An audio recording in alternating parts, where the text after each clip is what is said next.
할렐루야. 예수 그리스도 이름으로 하나님 말씀 함께 나눌 시간 갖도록 하겠습니다. 오늘은 출애굽기 10장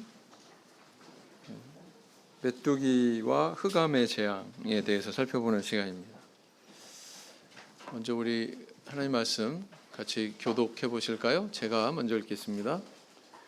여호와께서 모세에게 이르시되 바로에게로 들어가라. 내가 그의 마음과 그 신하의 마음을 완강케 함은 나의 표징을 그들 중에 보이기 위함이며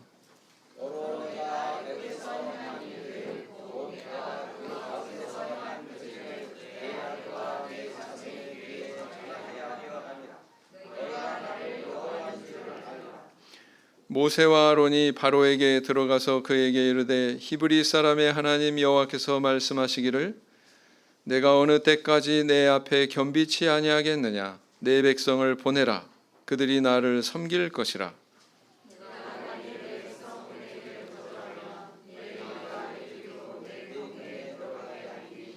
메뚜기가 지면을 덮어서 사람이 땅을 볼 수 없을 것이라. 메뚜기가 내게 남은 그것 곧 우박을 면하고 남은 것을 먹으며 들에 너희를 위하여 자라는 모든 나무를 먹을 것이며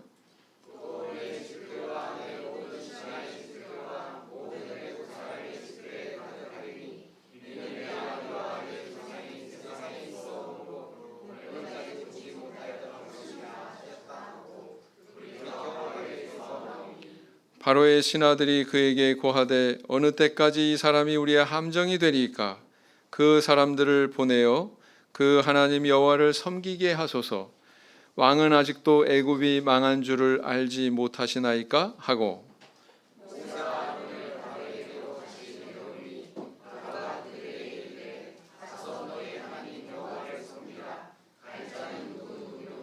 모세가 가로되 우리가 여호와 앞에 절기를 지킬 것인즉 우리가 남녀노소와 우양을 데리고 가겠나이다.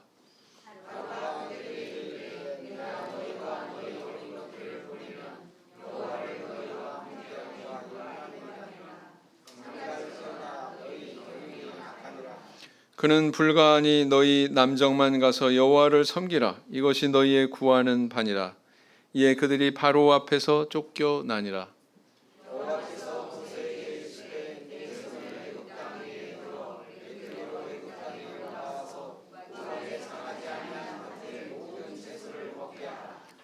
모세가 애굽 땅 위에 그 지팡이를 들매 여호와께서 동풍을 일으켜 온 낮과 온 밤에 불게 하시니 아침에 미쳐 동풍이 메뚜기를 불어들인지라.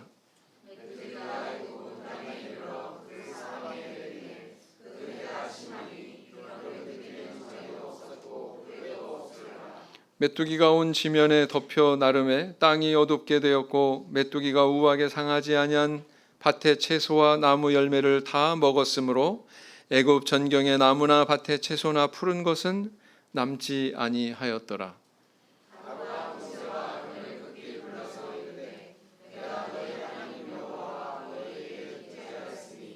청컨대 나의 죄를 이번만 용서하고 너희 하나님 여호와께 구하여 이 죽음만을 내게서 떠나게 하라. 여호와께서 돌이켜 강렬한 서풍이 불게 하사 메뚜기를 홍해에 몰아 넣으시니 애굽 온 지경에 메뚜기가 하나도 남지 아니하니라.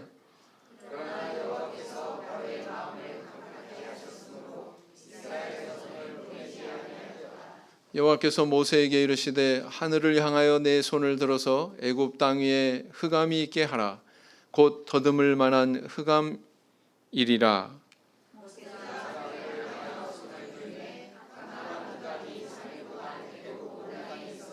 그 동안은 사람이 서로 볼 수 없으며 자기 처소에서 일어나는 자가 없으되 이스라엘 자손에 거하는 곳에는 광명이 있었더라.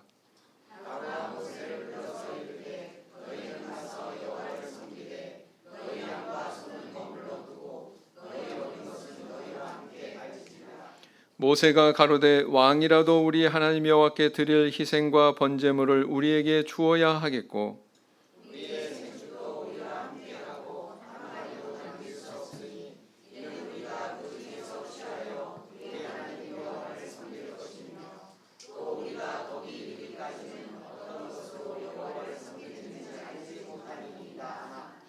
여호와께서 바로의 마음을 강팍해 하셨으므로 그들을 보내기를 즐겨 아니하고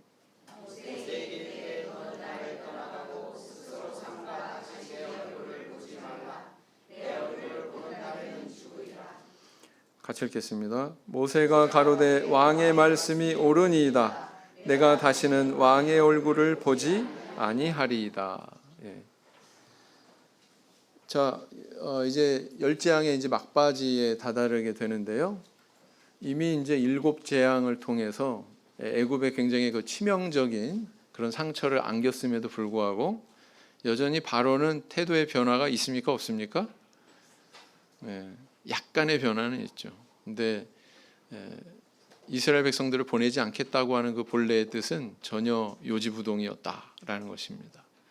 이 열 재앙이 이렇게 전개되는 어떤 배경을 보면 물에서 육지로 또 육지에서 또 공중으로 그죠? 이렇게 이제 나아가고 있는 것을 보게 되고요. 좀 특이한 것이 이제 나중에 와서 흑암이라고 하는 게 이제 임하게 되는 그런 재앙이죠. 그래서 오늘 이 2가지 재앙을 살펴볼 건데요. 바로 메뚜기 재앙과 흑암의 재앙이 되겠습니다.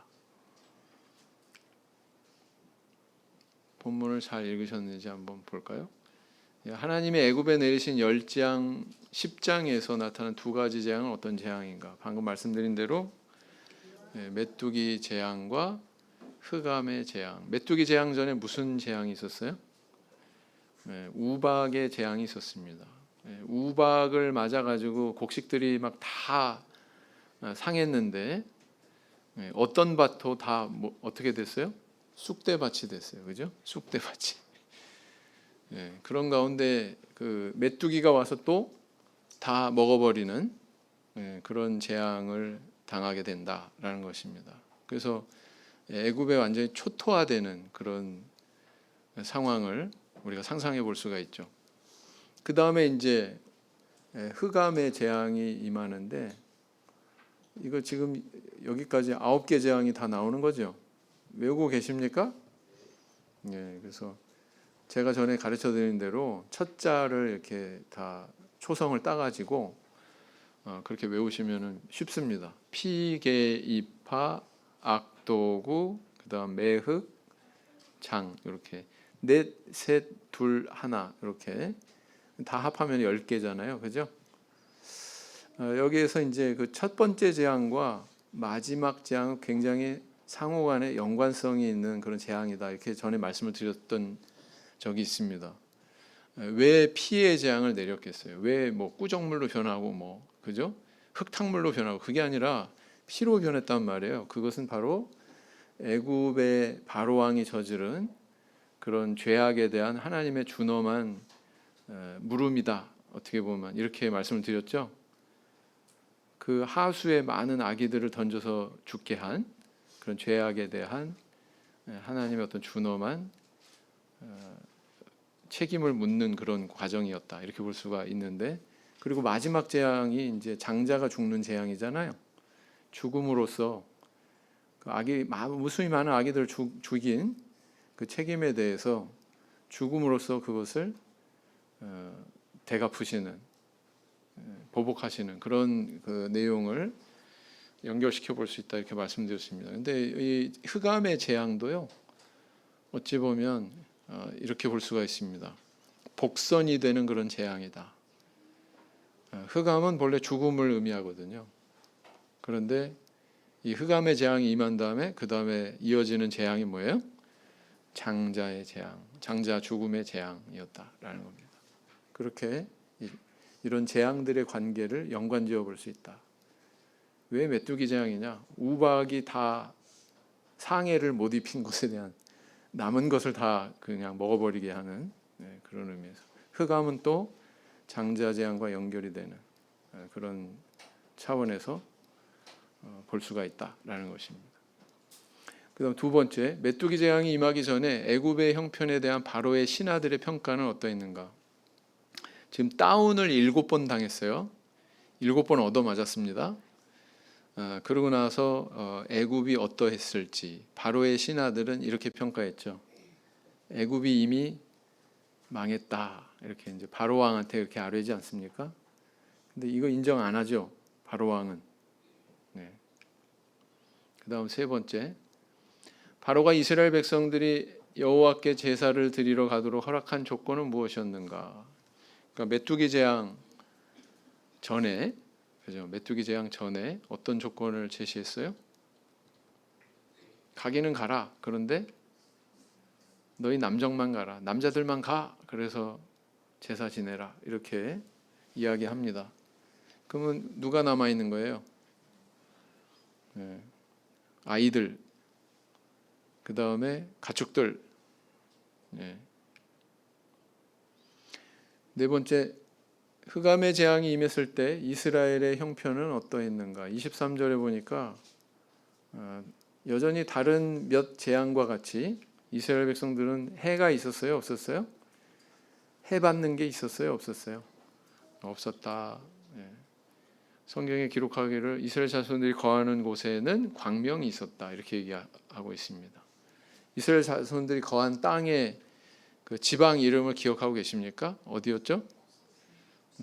그 애굽의 신도시 노른자 뭐 어디였습니까?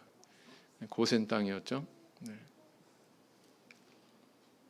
그다음 흑암의 재앙 후에 이스라엘 백성들이 가는 것을 허락한 조건은 무엇인가? 24절에 보니까 또 조금 바뀌었죠. 네.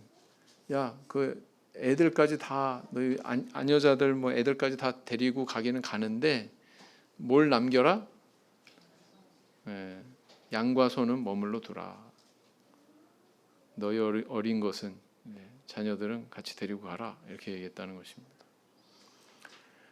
여느 다른 재앙과 마찬가지로 메뚜기 흑암의 재앙도 애굽에 만연했던 우상 숭배에 대한 하나님의 심판이었다. 이렇게 볼 수가 있습니다.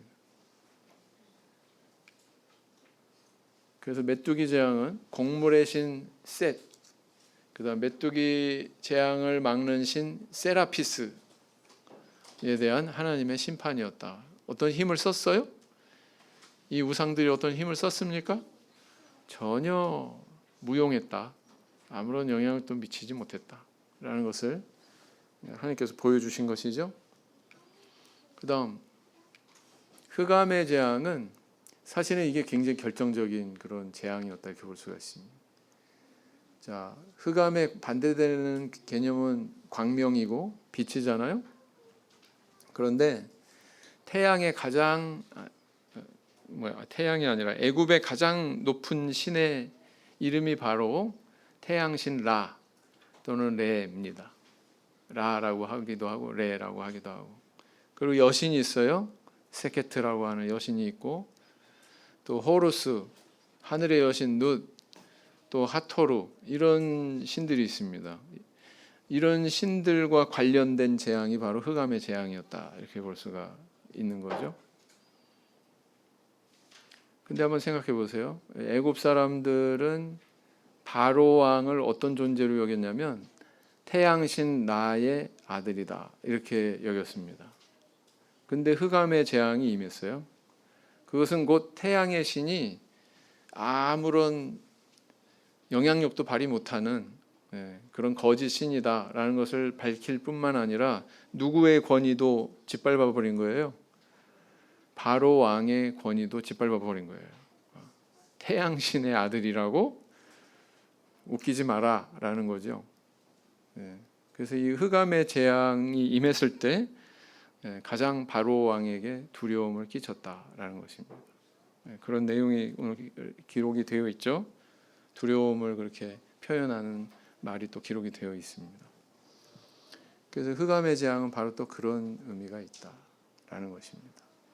자, 그래서 애굽에 만연한 이런 우상에 대한 하나님의 심판을 의미하기도 하고, 또 이 재앙을 통해서 강팍한 바로와 그의 백성들을 꺾으시려고 하는 그런 목적도 있고, 그 다음 한 가지 다른 목적이 있어요. 뭘까요? 이것은 애굽 백성을 겨냥한 게 아니죠. 우상을 겨냥한 게 아니죠. 뭐가 남았을까요? 선민인 이스라엘 백성들을 겨냥해서 하나님의 목적이 있었습니다. 자, 이게 바로 이제 그 곡물의 신 셋, 그 다음에 메뚜기 방지하는 신으로 세라피스, 이렇게 생겼습니다. 왼쪽에 보면은 머리가 동물이고, 그죠? 몸은 사람이고. 근데 요즘 세상이 저렇게 돌아가는 것 같지 않습니까? 유전자 조작 통해서 뭐, 그죠? 반인 반수 막 이런 존재 만들어 보려고 시도하고 그러지 않습니까? 그러니까 정상적인 상황이 아니죠. 이게 바로 태양신 라와 여신 세켓 표현한 그림입니다. 그래서요, 이렇게 남녀 한 쌍으로 이렇게 그려놓은 그런 부분들이 많아요.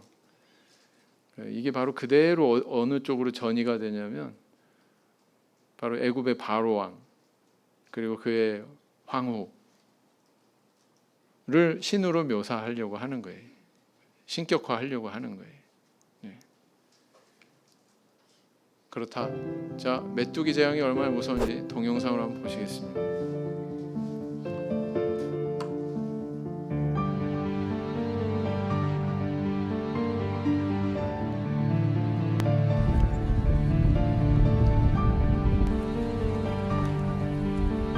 나무 껍질이 아니에요. 꼬물꼬물 움직이죠. 올해 동아프리카와 아라비아 반도 지역에서 유례 없는 인도양 태풍 사이클론이 반복해서 발생합니다. 그 결과 사막 곳곳에는 호수가 만들어지고 고독한 생을 보내야 했던 사막 메뚜기들이 쾌적한 호숫가 주변으로 모여들기 시작합니다. 평소에는 잘 만날 수 없었던 동포들을 만난 메뚜기들은 너도 나도 짝짓기에 몰입합니다. 그리고 암컷 한 마리가 300마리 이상의 알을 낳습니다.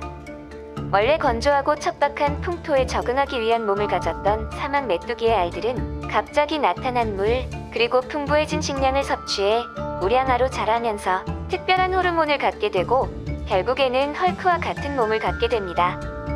몸이 커지고 왕성한 식욕에 힘도 세지며 뇌도 발달하고 날개를 발달시켜 하늘을 나는 슈퍼맨 같은 존재로 재탄생을 하게 되는 것입니다.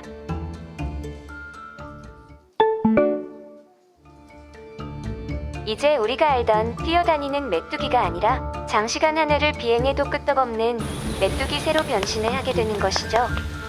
이렇게 발생한 메뚜기들의 한 무리는 보통 1평방킬로미터에 1억 5천만 마리가 구성됩니다. 그리고 이 무리들은 하루에 150km, 대략 서울 대전 거리를 비행하며 이동할 수 있습니다. 메뚜기 떼 하나의 무리는 이렇게 이동을 하면서 24시간 내에 35,000명분의 인간 식량인 농작물과 풀을 먹어치웁니다. 올해 동아프리카 지역에서만 2,400평방킬로미터, 뉴욕시의 3배 크기에 달하는 큰 무리가 형성되었다고 합니다. 이것은 하루에 대략 8,400만 명분의 식량이 증발되는 것을 의미합니다. 메뚜기 무리들은 낮에는 열심히 풀과 농작물을 닥치는 대로 해치우고 해질 무렵 나무에 올라가 소화를 시키며 밤을 보낸다고 합니다. 그리고 아침이 되면 다시 먹을 것을 찾아 일제히 이동을 한다고 하는데요. 이들은 동아프리카를 휩쓸고 지구의 풍연 흐름에 따라 동쪽으로 이동하고 있습니다. 현재 파키스탄과 인도까지 점령한 메뚜기 떼들은 곧 상륙할 중국의 곡창지대를 꿈꾸며 열심히 비행 중입니다. 현재 파키스탄은 비상사태를 선포하여 전 세계 의료 비상사태보다 메뚜기 퇴치에 더 몰입을 하고 있습니다. 네, 무섭죠? 국가 비상사태가 선언이 될 정도로 위력이 큽니다. 우리 대한민국은 참 복이 많은 것 같아요. 저런 피해가 있었나요? 네, 우리는 없다. 지형적으로 저런 피해가 있기 힘듭니다. 자, 좀 이제 깊은 내용을 한번 살펴보겠습니다. 하나님이 애굽의 재앙을 지속적으로 내리신 목적 중에 선민을 향한 목적에 대해서 이야기해보자. 방금 말씀드렸는데요. 우상에 대한 심판의 의미가 있었다. 그렇게 말씀드렸고, 애굽 사람들의 그런 강팍함을, 바로왕을 비롯한 애굽 백성들의 그런 강팍함을 꺾기 위한 그런 목적이 있었다. 그리고 선민을 겨냥해서도 목적이 있었다고 그랬죠. 그것을 이제 오늘 본문에서 밝히고 있습니다. 2절에 보니까 뭐라고 기록하고 있냐면은 애굽에서 행한 하나님의 그런 표징을 통해서 하나님이 정말 살아계신 참신이다. 그리고 이 재앙마다 항상 이스라엘 백성들은 예외잖아요. 그죠? 그들에게 피해가 가지 않았잖아요. 그래서 그런 그 구원의 은혜를 우리 후손들에게 교육하기 위한 목적으로 이런 재앙을 주셨다라는 것입니다. 그래서요, 시편에 보면 아삽의 마스길 이렇게 돼 있을 거예요. 아삽의 마스길 78편이 여기 보면 하나님의 그런 그 위대하신 능력에 대해서 서술을 하고 있는데 12절부터의 내용이 뭐냐면 애굽에서 행하신 이런 여러 재앙, 열 재앙에 대해서 기록을 하고 있는 겁니다. 읽어보실까요? 시작. 파리떼를 저희 중에 보내어 물게 하시고 개구리를 보내어 해하게 하셨으며 저희의 토산물을 황충에게 주시며 저희의 수고한 것을 메뚜기에게 주셨으며 저희 포도나무를 우박으로 저희 뽕나무를 서리로 죽이셨으며 저희 가축을 우박에 저희 양떼를 번갯불에 붙이셨으며 번갯불 그러니까 이상하세요? 불 섞인 우박이라는 얘기죠. 그죠? 네. 그래서 저렇게 표현하고 있다. 근데 이렇게 78편에만 기록이 된 게 아니고요. 사실은 105편에도 있습니다. 여긴 표기를 안 했는데 105편을 한번 펴보세요. 성경책 105편을 펴보시면 29절부터 또 이런 내용들이 나오고 있어요. 저희 물을 변하여 피가 되게 하사 저희 물고기를 죽이셨도다. 그 땅에 개구리가 번성하여 왕의 궁실에도 있었도다. 여호와께서 말씀하신즉 파리떼가 오며 저희 사경에 이가 생겼도다. 그죠? 그래서 뭐 32절에 우박에 대해서 언급하고 34절에 메뚜기 나오고요. 36절에 또 모든 장자를 치시니 장자재앙까지 얘기하고 있습니다. 그래서 애굽에서 행한 이 열 재앙에 대해서 왜 시편의 기자들이 이렇게 기록을 하고 있을까요? 후손들에게 이 하나님께서 역사하신 이 과거사를 전하기 위해서 그걸 통해서 하나님의 살아계심을 교육하기 위해서 이렇게 시편 기자들이 기록을 하고 있는 겁니다. 그래서 우리 성도님들도 이게 참 중요해요. 성도님들 개인의 그런 간증이 반드시 있어야 되겠죠? 나는 왜 하나님을 믿나? 하나님께서 내게 주신 그런 은혜의 어떤 발자국들 이런 것들을 잘 품고 계시다가 다른 사람들한테 전해야 돼요. 1차적으로는 우리 후손들한테 전해야 되고요. 다른 사람들에게도 그것을 전할 수 있어야 됩니다. 가능하면 저녁 예배 때도 이렇게 또 간증회 뭐 이런 것도 좀 하면은 참 좋을 것 같아요. 맞죠? 제가 이렇게 가르치는 시간보다 그게 더 유익이 될 수도 있는 것 같습니다. 아무 응답이 없으시네. 자, 시편 79편 13절에 이런 구절이 있죠. 읽어보시겠습니다. 시작. 그러하면 주의 백성 주 곧 주의 기르시는 양된 우리는 영원히 주께 감사하며 주의 영예를 대대로 전하리이다. 주의 영예를 대대로 전하기 위해서 이런 기적을 주신 거다라는 겁니다.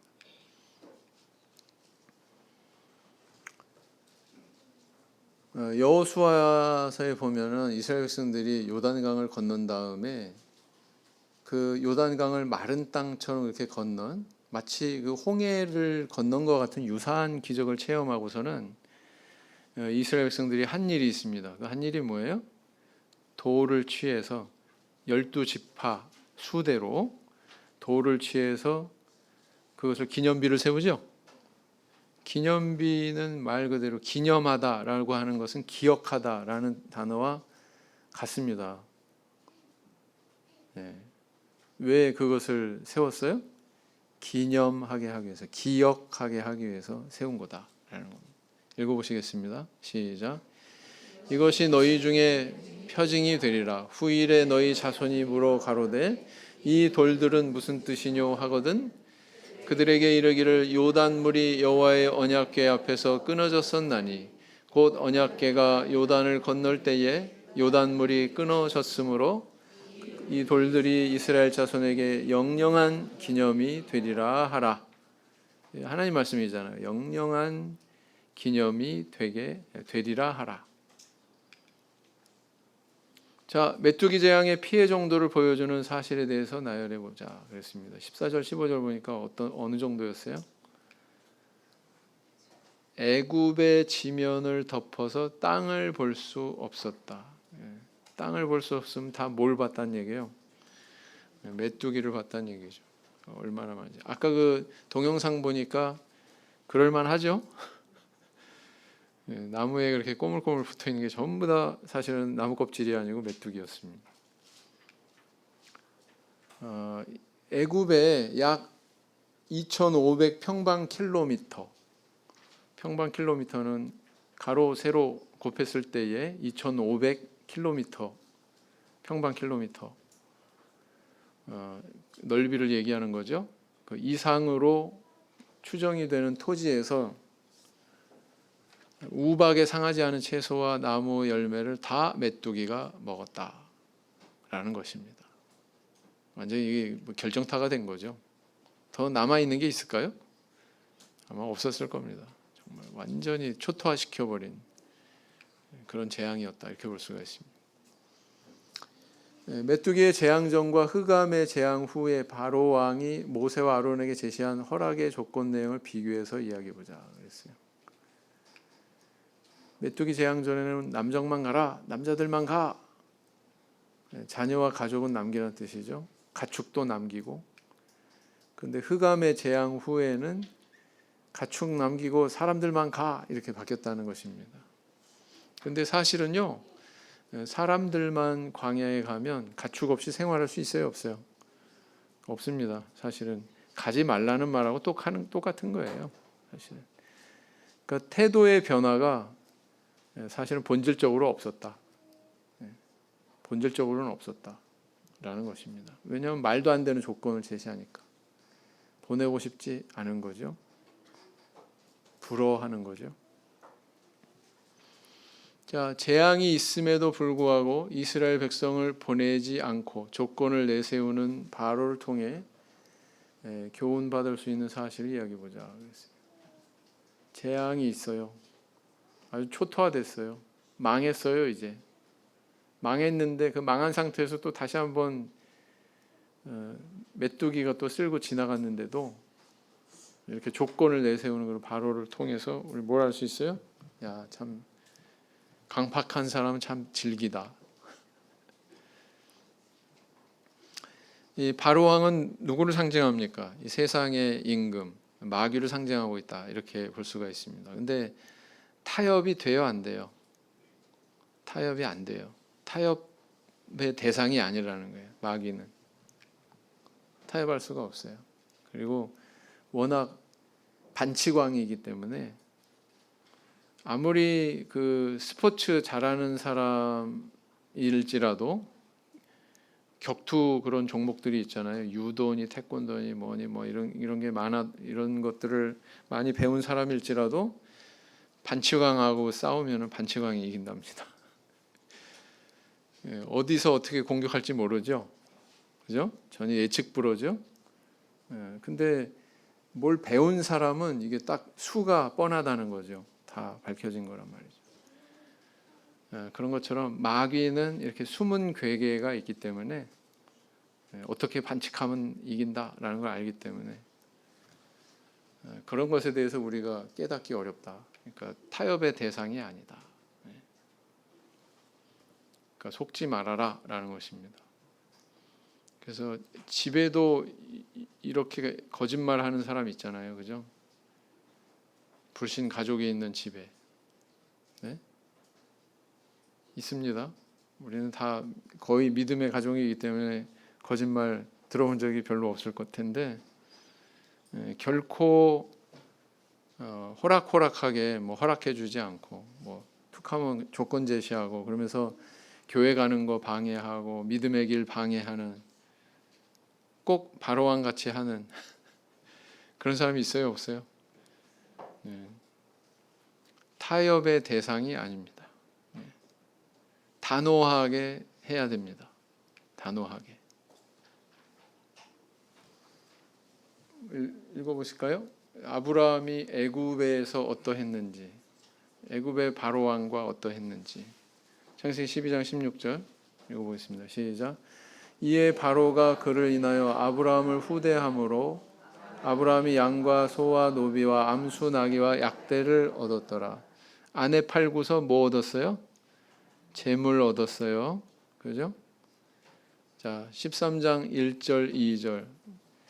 굶어 죽을까 봐 애굽에 내려갔는데 애굽에서 가나안 땅으로 돌아올 때 아브라함은 어땠나? 읽어보겠습니다. 시작. 아브라함이 애굽에서 나올새 그와 그 아내와 모든 소유며 롯도 함께하여 남방으로 올라가니 아브라함에게 육축과 은금이 풍부하였더라. 어디서 취한 거예요? 애굽에서. 근데 나중에 아브라함이 좀 태도가 바뀌어요. 조카 구하겠다고 전쟁에 출정했던 그 아브라함이 조카 구한 다음에는, 전쟁을 끝낸 다음에 소돔 왕이 그를 맞으러 나오죠. 네, 이렇습니다. 소돔 왕에 대한 아브라함의 태도 어때요? 읽어보겠습니다. 소돔 왕이 아브라함에게 이르되 사람은 내게 보내고 물품은 내가 취하라.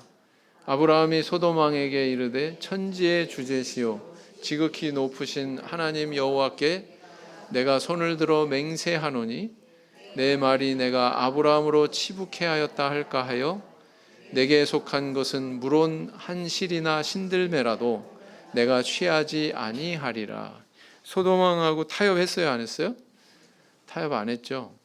전에는 막 애굽에 내려갔을 때 바로 왕하고는 뭐 주겠다고 하는 건 넙죽넙죽 다 받고, 그러지 않았습니까? 근데 소돔 왕한테는 태도가 좀 바뀌었어요. 아브라함이 이제 받아요, 안 받아요? 안 받아요. 취할 것을 취하고 거절할 것을 거절할 줄 아는 아브라함의 모습을 보게 되죠. 취한 것은 뭐였습니까? 멜기세덱으로부터 떡과 포도주를 취했죠. 그건 이 본문에 없지만 이 본문 앞에 보시면 그런 내용이 있습니다. 그래서 성경에서 마귀를 상징하는 그런 여러 인물들이 등장합니다. 그 중에 하나가 애굽의 바로왕이고 또 다른 하나가 소돔 왕이고 그렇습니다. 이렇게 이 세상 왕으로 상징이 되는 마귀의 세력과는 타협하면 안 된다. 타협의 대상이 아니다. 라는 것을 우리한테 교훈해주고 있죠. 마귀에게 속한 족속들, 가나안 7족속 중에 한 족속인 기브온 족속은 교묘한 그런 속임수로 살아남습니다. 이스라엘 백성들이 칼을 못 대요. 왜? 맹세한 게 있어서. 먼 지방에서 온 것처럼 곰팡이 난 빵, 남루한 그런 복장을 하고는 나타나서 우리와 화친의 언약을 맺자 이렇게 요구하지 않습니까? 그러면서 기브온 족속이 살게 되잖아요. 근데 거꾸로 보자면은 이스라엘 백성들은 속은 거예요. 그죠? 여호수아 9장 14절 15절 읽어보시겠습니다. 시작. 무리가 그들의 양식을 취하고 어떻게 할 것을 여호와께 묻지 아니하고 여호수아가 곧 그들과 화친하여 그들을 살리리라는 언약을 맺고 회중 족장들이 그들에게 맹세하였더라 그랬어요. 성경은 뭔가 이렇게 뭘 해야 된다, 뭘 하면 안 된다라는 것에 대해서 잘 드러내지 않아요. 근데 간혹 그런 것들이 드러나는데 이 구절이 바로 그런 것들을 드러내고 있는 구절이죠. 14절에서 어떻게 할 것을 여호와께 묻지 아니하고, 사실은 물어야 된다. 이 의미를 담고 있는 거죠. 네. 그래서 이렇게 여호수아가 거의 실수가 없었는데 딱 이렇게 2번 실수를 하는 그 내용 중에 하나가 이거다. 기브온 족속에게 속았다라는 겁니다. 네. 9장 18절 19절 기브온 족속에 대해서 어떻게 됐는지. 시작. 그러나 회중 족장들이 이스라엘 하나님 여호와로 그들에게 맹세한 고로 이스라엘 자손이 그들을 치지 못한지라. 그러므로 회중이 다 족장들을 원망하니 모든 족장이 온 회중에게 이르되 우리가 이스라엘 하나님 여호와로 그들에게 맹세하였은즉 이제 그들을 건드리지 못하리라. 그러니까 여호와 이름을 맹세한 걸 굉장히 중하게 생각한 거예요. 무겁게 생각한 겁니다. 그래서 이 사단은 타협의 대상이 될 수가 없다. 그것은 삼촌하고 조카하고 내기하는 거랑 똑같다. 누가 항상 이겨요? 삼촌이 이기지 뭐. 그죠? 계시록 2장 24절 읽어보시겠습니다. 시작. 두아디라에 남아있어 이 교훈을 받지 아니하고 소위 사단의 깊은 것을 알지 못하는 너에게 말하노니 다른 짐으로 너에게 지울 것이 없노라. 그래서 사단의 깊은 것 이렇게 표현하고 있습니다. 다섯 번째, 흑암의 재앙에서 이스라엘 자손이 거하는 곳에 광명이 있었다는 표현과 유사한 내용을 성경에서 찾아보고 이야기해보자 그랬습니다. 사실 이 열 재앙 중에서 가장 좀 뭐라고 그럴까요? 영적인 의미를 담고 있는 재앙이 흑암의 재앙이다 이렇게 볼 수가 있습니다. 여러분 흑암이라고 하는 단어가 언제 처음 나와요? 창세기 나오죠? 창세기 1장 2절에 흑암이 깊음 위에 있고 이렇게 나옵니다. 그래서 이 흑암이라고 하는 단어가 출애굽기에서 다시 나오는 것은 전체적인 맥락, 성경의 전체에 흐르는 맥락에서 한번 짚어볼 필요가 있어요. 왜냐하면은 또 이스라엘 백성들이 있는 곳은 광명이 있었다고 이렇게 대조를 시키고 있거든요. 흑암과 광명을 대조시키고 있다. 어둠과 빛을 대조시키고 있다. 이것은 성경이 자주 우리한테 비춰주는 그런 내용이다라는 겁니다. 그래서 홍해 앞에서 이스라엘 백성들이 홍해 건너기 전에 막다른 그런 골목이 있었죠. 막다른 그런 장소에 뒤에는 바다가 있고 앞에는 이제 애굽 군대가 있고 막 그런 상황에서 하나님께서 불기둥을 보내셔서 둘을 딱 이렇게 분할하셨어요. 애굽 군대들과 이스라엘 백성들을 분할하셨어요. 근데 저쪽은 흑암이 있고 어둠이 있고 이쪽은 광명이 있고 빛이 있다고 그렇게 표현을 하고 있단 말이죠. 또 요한 사도의 선언에서도 이런 대조를 우리가 발견할 수가 있고요. 예수님 말씀 안에서도 또 사울의 그 회심의 사건에서도 자기 간증 내용을 이야기하면서도 둘을 대조시키고 있다라는 겁니다. 그래서 이것은 상당히 또 하나 바울 서신에서 또 언급을 하고 있습니다. 그래서 영적인 차원에서 그 구절을 하나씩 살펴보면 이렇습니다. 출애굽기 14장 20절 읽어보실까요? 시작. 애굽진과 이스라엘 진 사이에 이르러 서니 저편은 구름과 흑암이 있고 이 편은 밤이 광명함으로 밤인데도 어때요? 광명하대요. 밤새도록 저편이 이 편에 가까이 못하였더라. 철저히 분리되어 있는 거예요. 그죠? 오늘 이 흑암의 재앙이 선포되면서 어떤 일이 일어났습니까? 두 번 다시 이제 바로 왕의 얼굴 볼 일이 있어요, 없어요? 완전히 거기서 분리됐습니다. 이제 모세와 아론은 바로를 볼 일이 없어요. 완전히 분리되고 있죠. 마치 흑암과 광명처럼. 요한복음 1장 5절은 어떻게 표현하고 있습니까? 예수님을 빛으로 표현하고 있어요. 빛이 어두움의 빛이 돼. 이 세상에 오신 것을 육신이 되셔서 이 땅에 오신 것을 빛이 어두움의 빛이 돼 이렇게 표현하고 있어요. 어두움이 깨닫지 못하더라. 사람들이 예수님 깨달았어요? 몰랐죠. 우리 성도님들 예수님 다시 오시면 깨달을까요? 내가 만약에 예수님 공생에 이 땅에 계실 때 예수님을 만났다면 왜 이렇게 자신이 없으실까? 오늘날 예수님 깨닫고 이 자리에 있으시면 그때도 깨닫고 받아들일까요? 안 받아들일까요? 저는 받아들일 것 같아요. 그렇지 않겠습니까? 네, 왜 택한 백성이니까. 시간을 초월해서. 요한복음 12장 36절에 보면 예수님께서 이렇게 말씀하셨죠. 읽어보겠습니다. 시작. 너에게 아직 빛이 있을 동안에 빛을 믿으라. 그리하면 빛의 아들이 되리라. 예수께서 이 말씀을 하시고 저희를 떠나가서 숨으시니라 그랬어요. 요한복음 1장 5절에서 빛을 언급했는데 그게 어디까지 이어지고 있는 거예요, 지금? 12장 36절 여기까지 지금 이어지고 있는 거예요. 그죠? 예수님 자신을 가리키는 겁니다. 예수님 자신을. 잠시 뒤면은 이제 십자가에서 죽으시고 부활하시고 승천하셔야 되잖아요. 사도행전 26장 18절에는 바울 사도의 간증에서 나온 표현입니다. 이것도 예수님께서 하신 말씀을 옮긴 거죠. 읽어보겠습니다. 시작.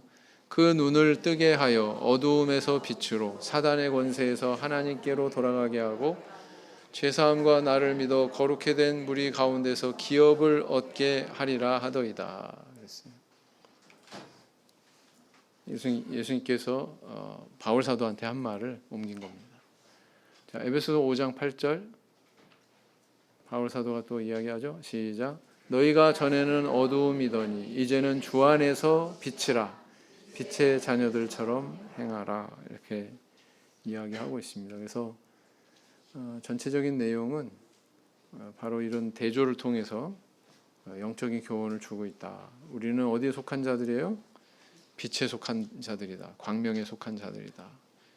죄악 세상으로 상징이 되는 애굽, 거기에 수장인 마귀, 바로왕으로 상징이 되는 마귀는 절대로 우리와 섞일 수 없다라는 것입니다. 자, 내게 주시는 음성 어떤 게 있을까요?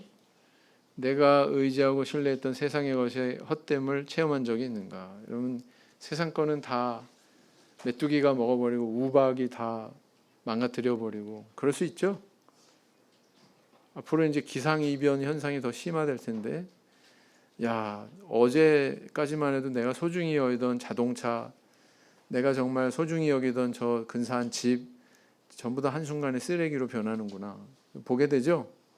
그죠? 이 세상 것은 다 그런 거다. 일시적이고 언젠가는 이렇게 사라질 것들이다 라는 것입니다. 거기에 마음 두지 말자. 나는 자녀들에게 하나님의 살아계심을 증거하고 교육할 간증이 있는가? 하나님께서 왜 열재앙을 주셨어요? 교육하라고. 나는 흑암이 아니라 광명에 속한 복된 자임을 느끼는 체험이 있는가? 간증이 있는가? 많이 체험하셔서 자손들한테 전해야 되겠죠? 오늘 여기까지 살펴봤습니다. 우리 성도님들 기도 바로 할 텐데요. 기도 부탁을 하겠습니다.